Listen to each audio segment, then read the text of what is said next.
For me, the top end of your golf bag is one of the most important bits you want to get right in 2024. But how many times I see people focus mainly on the driver and we overlook those clubs just below. So obviously just below that, we need to make sure that you've got the right setup and a golf club that you want to be able to maybe hit a few more fairways when you're not fancying driver, or just get it close to the greens on those par fives. So you've really got to think at this part of your game, what are your weaknesses? What are your strengths? What are you comfortable with?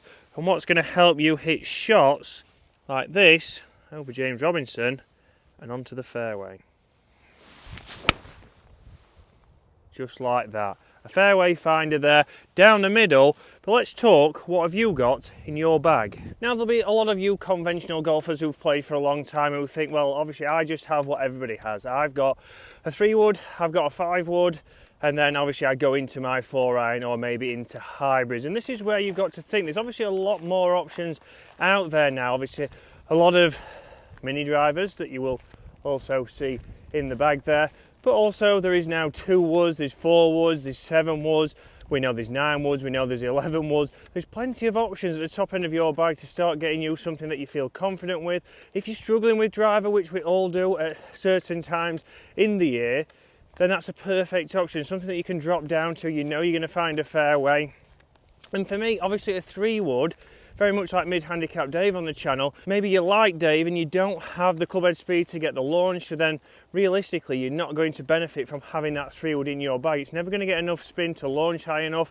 It's going to pitch the same distance as maybe a 6 or 7-iron. If that's not going to get over the trouble, then there's probably no point having one of those in your golf bag. So you need to think, can you drop your 3-wood potentially and maybe put in a 7-wood, maybe put even in a 9-wood. That might be something that ticks a gap in area for you. And this is where obviously before the season starts in 2024, I know it's only a couple of weeks away now, but start to think, what do you need in your bag? What's going to really help you on a lot of holes at your golf course this year to lower your scores? Go and see your pro, get fitted, maybe go for a gapping session first and start to see where your big gaping gaps are that could really help you lower your scores and hit fairways, just like I have with this club we're going to talk about. Now the club I just used off that tee was a 7-wood, and what brand is that? And this is where for me, obviously we've been doing a lot of stuff on the channel at the moment with golf clubs for cash, obviously a second-hand shop. So depending on your budget, and also I know it's that time of year, a lot of you may be paying your membership fees, or you've just paid your membership fees, maybe you've not got the money to then go and spend another £300, £400, £500 on obviously fairway woods. But here you can obviously look at different options. I've got a straight to consumer club today, a 7-wood from Tacoma, the Ignis fairway woods. And it's one for me that's put me in a position here on the first hole at Woolley Park where I didn't feel too nervous over the shot on the tee. I've left myself in a good position. And I've made this hole pretty easy. I've not had to think I've got to hit driver off the tee. I've got to maybe try and get a driving iron because the driver had run out. I've got something I'm confident with, put myself in position A, and let's get down there and see if I can hole out. So how many people would obviously give a chance to have this on the first hole? 7-wood off the tee, a nice easy fairway wood, a nice pitching wedge into this par 4 here at Woolley Park, and having this putt to start your round. Again, it's a nice way to get yourself in, but having that club off the tee to give you confidence to get your round started has certainly helped me here. Again, fantastically rolled greens here at Woolley Park, and we do know it's a sign of the season when there is a fresh new flag in the hole.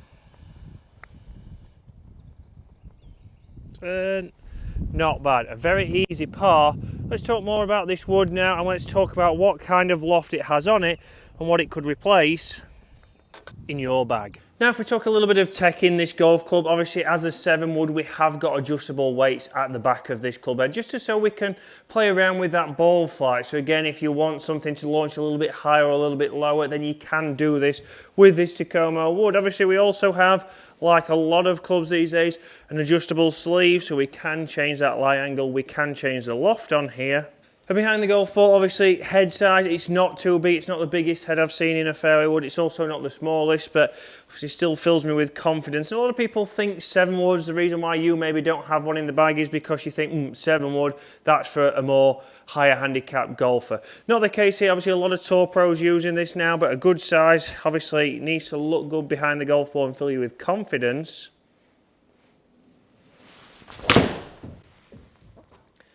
And again, a similar shot to what I hit off that first tee at Woolley Park. Carrying 200 there, going 205, so a little bit shorter than what I would expect there, but plenty of launch. And let's say this is filling the bag or covering a bag or switching for something like a driving iron. Something like a driving iron or maybe a 3-iron hybrid. Maybe this is an option, but you look at that ball flight, extremely high. That's landing nice and soft, but that's also something that, for me there, nice and straight down the middle. Let's see a couple more. Better strike there. Still a towering shot there. Let's see what that carries. 210 going 220. Again, that's more of the number that I would play it out on the golf course, even a little bit further potentially when we're outside. So it's about there knowing what this club is going to do, but exactly the pattern that I see outside. One more.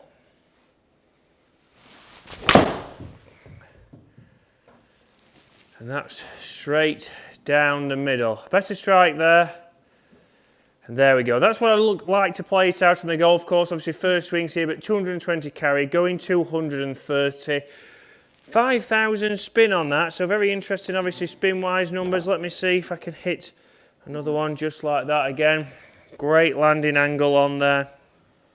Nice and consistent.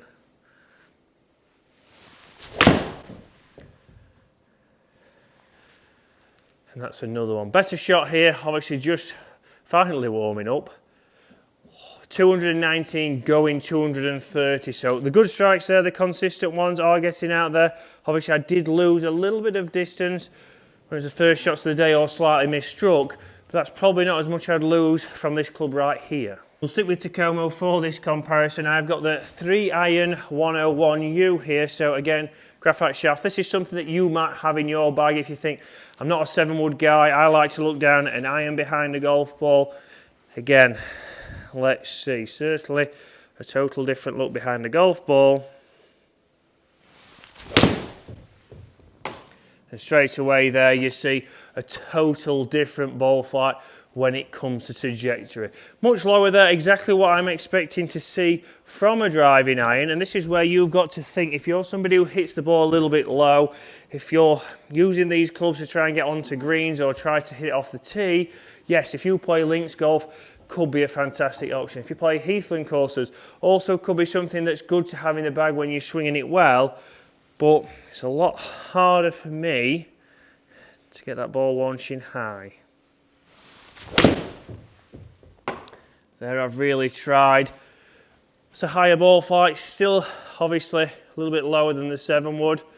Similar distance, just struggling to get it out there as far, because really I feel like I'm struggling there with obviously the trajectory. If I try and get that a little bit higher, it's certainly bringing me a little bit further back. So one more here. And that's the ball flight it's designed for. A nice low penetrating one, landing at 210 and running out to 230. So a different option there, obviously landing a bit shorter and running out as you would expect.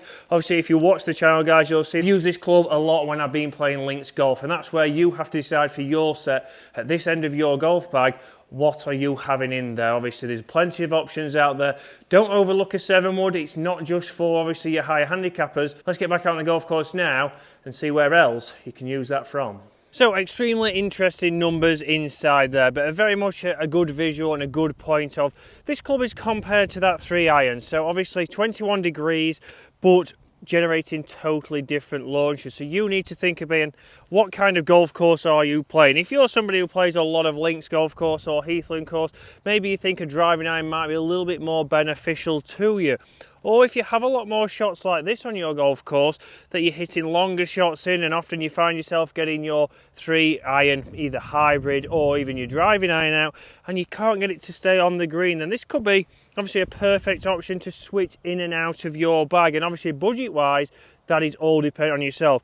This Tacoma obviously is a little bit cheaper than the premium brands, but you could also go down that line of, do you want to go to second-hand golf clubs for cash, buy something from even Facebook Marketplace that's going to fit in the slot. Again, all I would say there is make sure you're getting the correct shaft, the shaft makeup. Yes, I'm a big fan of fittings, and you'll have seen Mid-Handicap Dave's been having the best fitting, I believe, in the UK. And it was all based around the shaft. Getting that correct shaft that gets you the right kick point, it's the right weight, it's going to generate the correct launch, is certainly going to help you hit better shots and lower your scores. But I want a club here, a ridiculously hard shot here at Woolley Park. We're going to have to take it a little bit left here and fade it back onto the green. But if I've not hit my driver great, if I've misstruck my driver, I've left myself that position, I want to think that yes, I can get there with this club. I want to be able to stand over this kind of shot with a fairway wood in my bag and think, okay, if I just swing within myself, I can hit shots like that. A towering fade straight towards the middle of the green, and that is pretty close up there. I've not had to try and manipulate that. If that was a 3-iron, I'm probably going to feel like I have to help the ball in the air, and how many times you miss-hit your hybrids, miss-hit your driving irons trying to create a shot like that. I don't believe I could do that with a 3-wood, but this is a perfect club. But really take the time this year, guys, to think about your fairway woods. How often do you use maybe your 3-wood? How often do you use your 5-wood? Is there one that you could switch out for something that's going to benefit you a lot more this season, help you lower your scores, enjoy your golf a little bit more, and after all, isn't that what we all want to do?